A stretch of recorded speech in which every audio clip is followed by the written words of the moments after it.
రాష్ట్ర జిల్లా నియోజకవర్గ కమిటీల్ని మేము నిర్ణయించడం జరిగింది.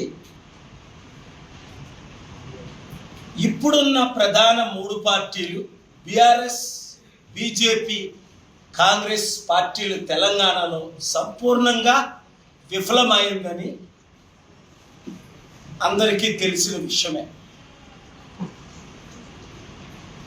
సిపిఐ, సిపిఎం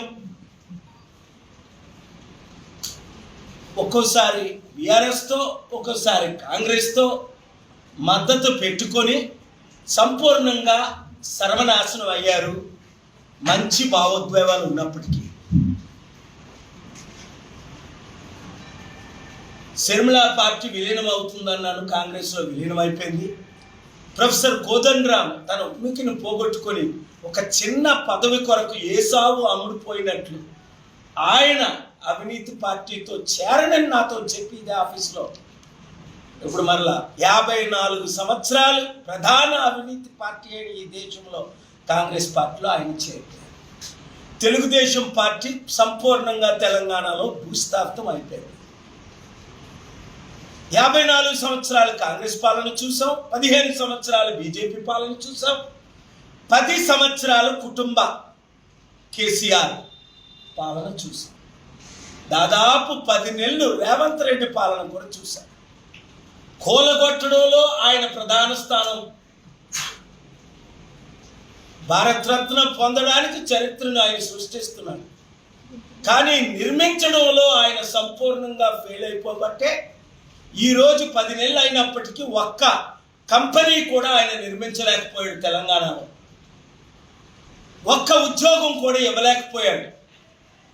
ప్రతి ఇంటికి ఉద్యోగం ఇస్తానంటేనే తెలంగాణ కొరకు 1500 మంది ధనరాజు లాంటి వాళ్ళు బ్రతుకున్నారు, కానీ 1500 మంది ప్రాణాలు అర్పించారు. అలాంటిది కేవలం ప్రజాశాంతి పార్టీయే ప్రత్యామ్నాయం అని 50% ఓటు ఉందని జూలై 11 మల్లు రవి కాంగ్రెస్ ఎంపీ ఇదే ఆఫీస్లో ఆయన బర్త్డే పార్టీకి వచ్చినప్పుడు, బర్త్డే ప్రేయర్స్కి వచ్చినప్పుడు చెప్పారు. కనుక ఈ చిన్న చిన్న పార్టీల్లో ఉండి నలిగిపోయి అమ్ముడుపోయిన మీ గురువులను వదిలేసి ప్రజాశాంతి పార్టీలోకి అందరూ వచ్చేసేయండి.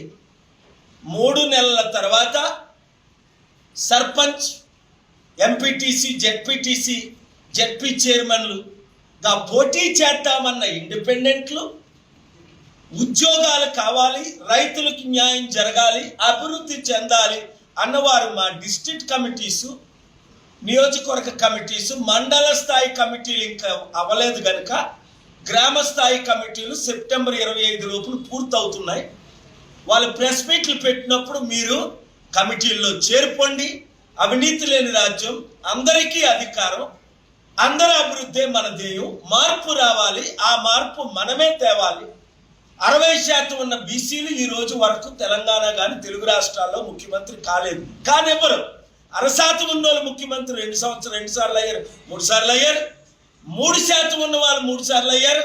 5% ఉన్న వాళ్ళు 12 మంది అయ్యారు. కానీ 90% ఉన్న మన బీసీ, దళిత్, క్రిస్టియన్, ముస్లింలు ఈ రోజు వరకు కనీసం ముఖ్యమంత్రి పదవిని పొందలేదు. ప్రధానమంత్రి వదిలేయండి, వాళ్ళేంటి, మనకివ్వడం ఏంటి, మనమేంటి, అమ్ముడుపోవడం ఏంటి అన్న ప్రతి ఒక్కరు విడివిడిగా మీ గురువేదో చెప్పాడు, కృష్ణమాదికి చెప్పాడు, కృష్ణమాదికి వెళ్ళి బీజేపీలో కలిసిపోయాడు, జూపిడి ప్రభాకర్ వెళ్ళి కాంగ్రెస్లో కలిసిపోయాడు. ఇలాగ మీరు పార్టీలకు అమ్ముడుపోతారా?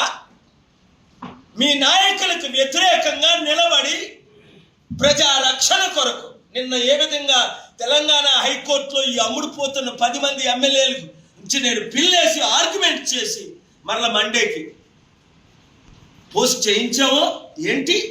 బీఆర్ఎస్లోకి పశువులు అమ్ముడుపోతున్నట్టు అమ్ముడుపోతే చూసి ఊరుకుందామా? అంబేద్కర్ పోరాడినట్లు, కాన్సీరామ్ పోరాడినట్లు, మహాత్మా గాంధీ పోరాడినట్లు మనం కూడా పోరాడదామా? ఇంకెంతకాలం సార్ మీరు లేరంటారు. నేను చూశారు కదా, 5 సంవత్సరాల నుంచి మీ మధ్యనే ఉన్నానా? 2 తెలుగు రాష్ట్రాలు, దేశమంతా తిరుగుతున్నానా? ఇంకేం కావాలి?